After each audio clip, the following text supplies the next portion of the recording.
Hello friends, smarter systems की जावा series में आपका स्वागत है। हमने पिछले सेशंस में वेरिएबल्स और मेथड्स के बारे में जानकारी ली, जो कि एक बेसिक जानकारी थी, ताकि हम जब इसे डिटेल में समझें तो कुछ बेसिक चीज़ों को हमें पहले से पता हो।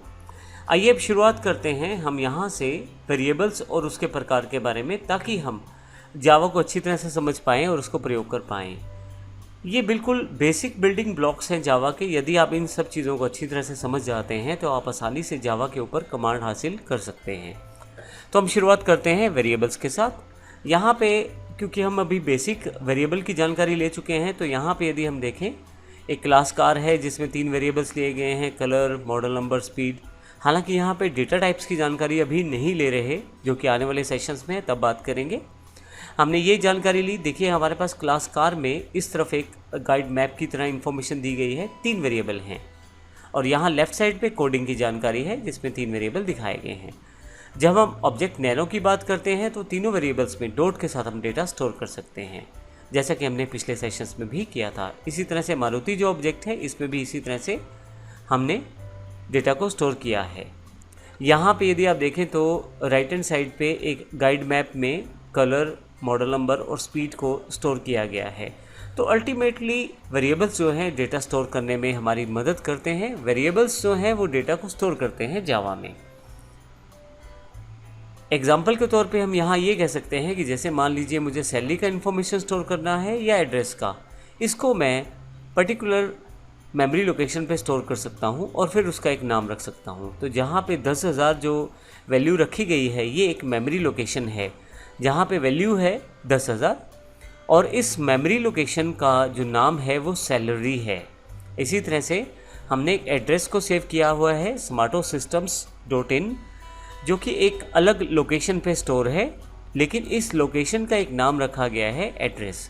तो इस प्रकार से हम आसानी से किसी भी लोकेशन में स्टोर करके डेटा को उसका एक नाम डिफाइन कर देते हैं, और एग्जैक्टली यही वेरिएबल कहलाता है। तो हमारे पास यहाँ पे 2 वेरिएबल डिक्लेयर किए गए हैं, सैलरी और एड्रेस।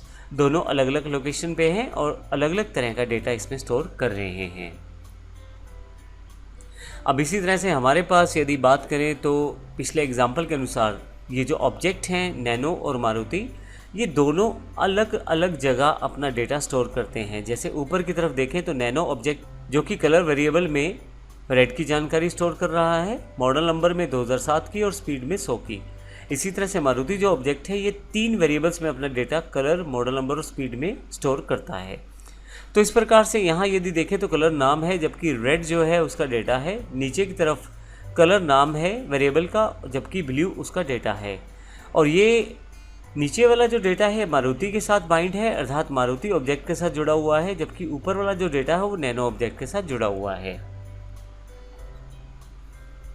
अब यदि हम बात करें वेरिएबल की, तो वेरिएबल जो है बेसिकली मेमोरी लोकेशन है स्टोरेज में, जहाँ पे डेटा स्टोर किया जाता है।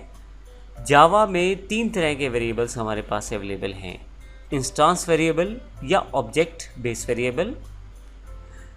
वो वेरिएबल जो इंस्टांस से रिलेटेड अर्थात ऑब्जेक्ट से रिलेटेड रहते हैं, उनको हम इंस्टांस वेरिएबल या ऑब्जेक्ट वेरिएबल कहते हैं। यहाँ पे अलग अलग ऑब्जेक्ट अपने अकॉर्डिंग अलग अलग वेरिएबल में डेटा स्टोर कर सकता है, अपना अलग अलग डेटा। तो हर ऑब्जेक्ट अपने उस इंस्टांस वेरिएबल को कॉल करके अपना डेटा स्टोर कर सकता है। दूसरा, हमारे पास जो टाइप है वेरिएबल का, वो स्टैटिक वेरिएबल्स हैं, या जिन्हें हम क्लास बेस वेरिएबल भी कहते हैं। यहाँ पे जो डेटा स्टोर किया जाता है वो क्लास बेस्ड डेटा होता है, ऑब्जेक्ट बेस्ड डेटा नहीं होता।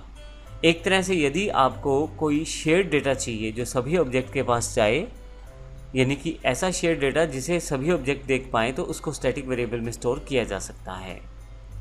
इसी तरह से हमारे पास लोकल वेरिएबल्स जो किसी मेथड के अंतर्गत डिक्लेयर किए जाते हैं, परंतु जैसे ही वह मेथड ख़त्म होता है लोकल वेरिएबल भी वहाँ से ख़त्म हो जाते हैं।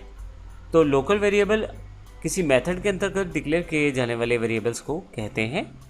इसके साथ ही लोकल वेरिएबल में पैरामीटर्स को भी शामिल किया जाता है। ये भी एक किसी मेथड के अंतर्गत ही डिक्लेयर किए जाते हैं और तब तक ही चल पाते हैं जब तक वो मेथड अवेलेबल रहता है मेमोरी में या एग्जीक्यूशन में। अब हम नेक्स्ट सेक्शन से जानकारी लेंगे इन्हीं सभी टाइप्स के वेरिएबल्स को और कंप्लीट रूप में एग्जांपल्स के साथ देखेंगे कि कि किस प्रकार हम इन वेरिएबल्स टाइप्स का प्रयोग करके अपने डेटा रिक्वायरमेंट्स को वर्कआउट करते हैं और किस प्रकार अपने डेटा को स्टोर कर सकते हैं अपनी रिक्वायरमेंट के अकॉर्डिंग। धन्यवाद।